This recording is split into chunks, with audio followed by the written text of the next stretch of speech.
Shalom, Kol Halal Yahweh Bashem Shai Bahashem Rakakwadash. Double honors unto the apostles and the elders.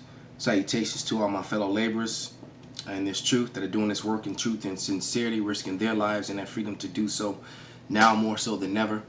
To the scattered elect that are scattered around the four corners of the earth among the heathen nations that look like the heathen nations, that be like unto the speckled bird, the Israelite foreigners. And to the Akwath that are listening and learning, to you I say Shalom. This is your brother Malcolm coming at you with another lesson. And the inspiration is coming from a video. The title of the video is UAE, that's the United Arab Emirates, all right? UAE link with Israel, ... peace and safety, all right? So once again, UAE link with Israel, ... peace and safety, and it can be found on GMS Chicago. But this video was put up by one of the beloved heads here in Chicago, the brother Saint Benji, the brother with Tanzania, also known as the mighty Saint Benji, I should say. And it was a very edifying video. I reposted it, so if you want to watch it, you know, it's been reposted on the Malcolm channel. You can go ahead and check it out. I would highly suggest that you subscribe to Saint Benji's page. Very edifying. Often one of the people that I first go to when I can't remember a scripture. You know, that brother's like, you know, one of many brothers in the camp. It's like a walking encyclopedia when it comes to the scriptures. But he was something he profoundly said in the video, and it was about the fact that you won't need to have to annex anyone. You won't have to have signings and deals done with other nations in order for Israel to be safe. That's how you know that these people that are led by Benjamin Netanyahu, not a Jew, are not the people of the Lord. So I'm just going to go right into some scriptures that a couple that he said that I actually just going to land back on some of the things that he said. And first I'm going to get that Ezra's. I mean, not Ezra's, but that First Thessalonians, because they made a peace deal. And I'm actually excited about that, because that means that the prophecies are just going forward. So that we're that much closer to the end of Esau, Edom, and the end of this wicked kingdom that we're currently in bondage in. This is First Thessalonians 5:3, and it reads, "For when they say peace and safety, then sudden destruction cometh upon them, as travail upon a woman with child, and they shall not escape." And I've personally been waiting for this particular thing to be fulfilled, this prophecy. And this is, and I knew it was close, and now it's here. And I know that they were that much closer to World War III and the fall of this society as a result of it, because you know Esau Edom is nothing but a backstabber, and he's always got another plan. All right, so we know that the destruction draws that much closer now, that it's nigh. All right, and then, you know, this, like I said, the true Israelites won't need to sign deals with other nations, all right, because the other nations are going to be a part of what we own. Our sovereignty is above all of theirs. Matter of fact, let's get that in the Psalms, the 2nd chapter and the 8th verse, and it reads, "Ask of me, and I will give thee the heathen for thine inheritance, and the uttermost parts of the earth for thy possession." So they said, it tells you in the Apocrypha in the sixth chapter, 2nd Ezra. As a matter of fact, let me just get it, that the world was created for our sakes, and everything that's in it, including the heathen. They're our possession. Why? Because they're going to build up, you know, our kingdom. All right. Yeah, this is 2nd Ezra 6:55. All of, you know, as a matter of fact, I'm going to start at 54. After these, no, I'm going to start at 50. No, 54 is good. "And after these also came Adam also, whom thou madest Lord over all thy creatures." Creatures are people too. All right. "Of him come we all, and the people whom thou hast chosen." So these converts from 740 AD, the Khazarians, just watching something in Poland about the Jewish communities in Poland, all right, who admitted that they were converts, the first, you know, couple hundred years that they were. But then I think, if I'm not mistaken, around the 12th or 13th century, that actually started saying that they were the actual Jewish people, that they were the bloodlines, that they were the Jews. You know, up until that, you know, because those first couple hundred years, they were converts and readily admitted they were converts. But now all of a sudden they started saying that they were the real people. You know, like I said, it took more than the later 13th, 14th century. All right. So back to the scripture, 2 Ezra 6:54, it says, and after these, Adam also, whom thou madest Lord over all thy creatures, of him come we all, and the people whom thou hast chosen. So the Lord has a chosen people, Deuteronomy 7:6. And it reads, all this I have spoken before thee, O Yahweh, because thou hast made it the world for our sakes. All right. As for the other people, which also come of Adam, thou hast said that they are nothing, but be like unto spit. All right. And has likened the abundance of them unto a drop that falleth from the vessel. You can go to Isaiah 40:17. That's a good precept to that, because it tells you the people are nothing. There is a drop that falleth from a vessel. They're like spit. When's the last time you seen, you know, you spit some out of your mouth, something that tasted nasty, or some mucus that came up that you know, and you spit it out?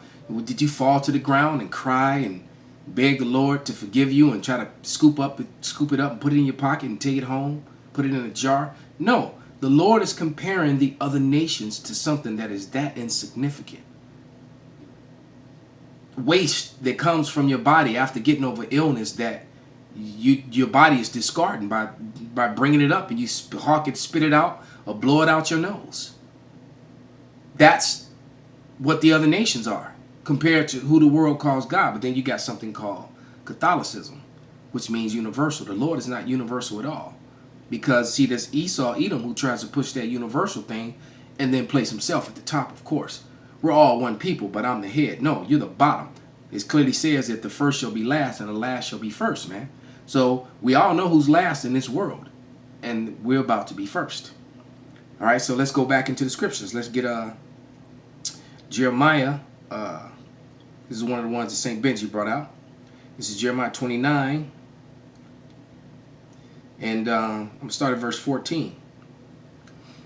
All right, and it reads, and I will be found of you, saith Yahweh, and I will turn away your captivity. Because remember, it says, in the land of our captivities, we shall remember ourselves. Baruch 2:30. See, but according to Benjamin Netan, not a Jew, they've always known who they were in their history. See, their history is in contrary to what's written in the scriptures, what they profess to be those people.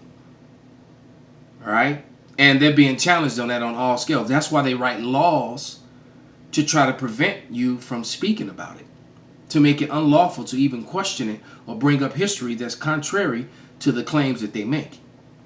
All right? And it says, and I will turn away your captivity, and I will gather you from all the nations and from all the places whither I have driven you, saith Yahweh, and I will bring you again into the place whence I caused you to be carried away. So it's Yahweh that's going to bring back the Israelites with a great salvation, all right, and a great restoration, which the whole world is going to witness. Everybody's going to witness. It won't need to be a bunch of men sit down at a table in some secret place and write up the Balfour Declaration and then plan world wars and plan to create a money system that only you control and force all the rest of the world to use it so you could be the big boss.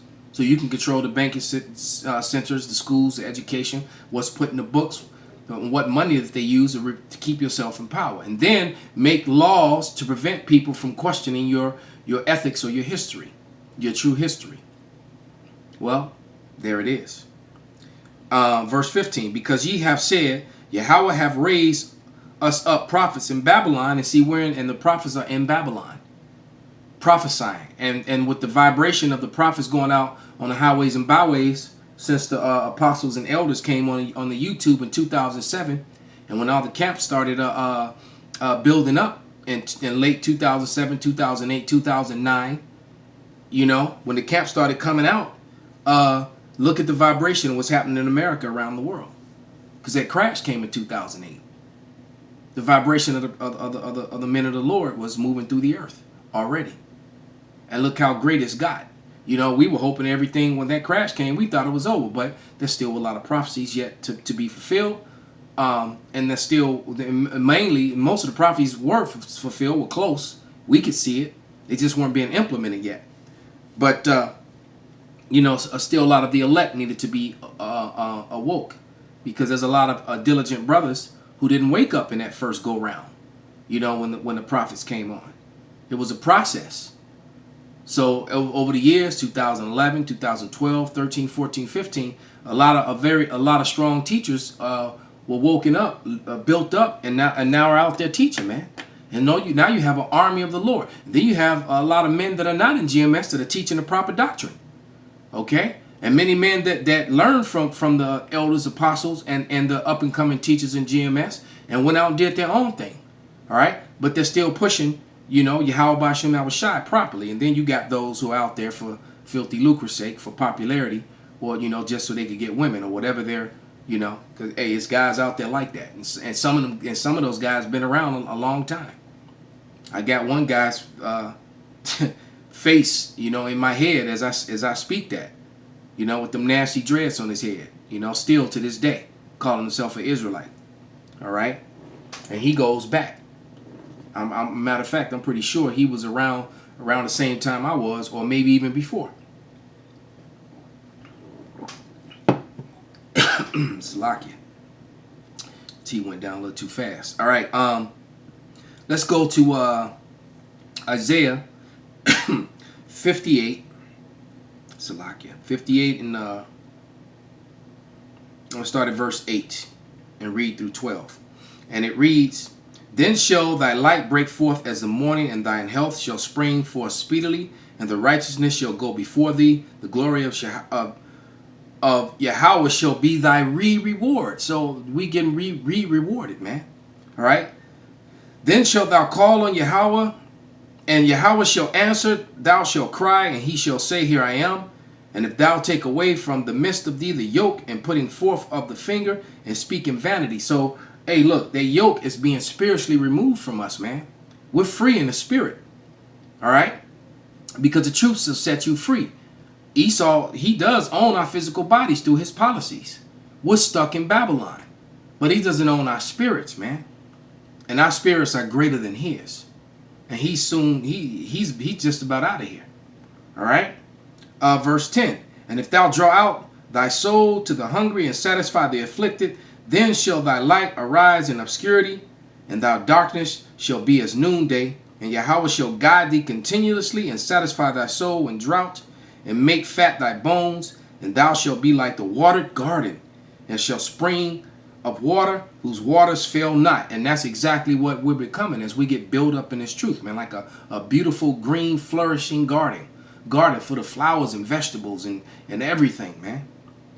You know, and a diverse garden, not all the same uniform with the same colors on.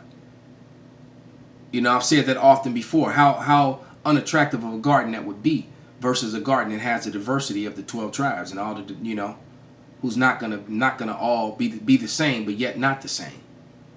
All right, all planted in the same soil. All right, of the same seed, but yet different. All right, let's get one more scripture, and we'll close this out. One of my favorites, and this is in the book of Hosea, because that's coming to pass fully. And we're gonna start at verse 10, and actually I'm gonna start at verse 9. And it reads, Then power call his name, lo are me, for ye are not my people, and I will not be your power. All right, so that is what we're coming out of.